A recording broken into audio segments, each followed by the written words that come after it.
আমরা সবাই শোকাহত। আমরা আমাদের সর্বোচ্চ চেষ্টা করেছি এই শিশুটিকে বাঁচিয়ে রাখার জন্য।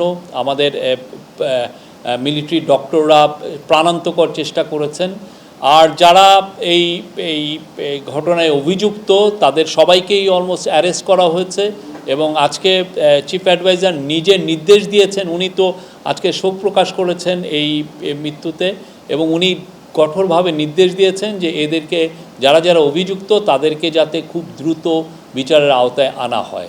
আর আপনারা জানেন ধর্ষণ বিষয়ে যে আমাদেরকে এই যাতে কেসগুলো খুব দ্রুত ট্রায়াল হয় এবং এটা যাতে ভার্ডিক্টটা তাড়াতাড়ি আসে এবং এইগুলোর ক্ষেত্রে যাতে ইনভেস্টিগেশনটাও খুব যাতে প্রপারলি হয়, এগুলোর ব্যাপারে আমাদের তো আমরা অলরেডি অ্যাডমিনিস্ট্রেটিভ কিছু নির্দেশনা গিয়েছে, সাথে লিগালিও কিছু কিছু যে চেঞ্জ যেগুলো এনেছে সেটা আমাদের অ্যাডভাইজার আসিফ নজরুল উনি জানিয়েছেন। অলরেডি এটা নিউজ পেপারগুলোতে এসছে।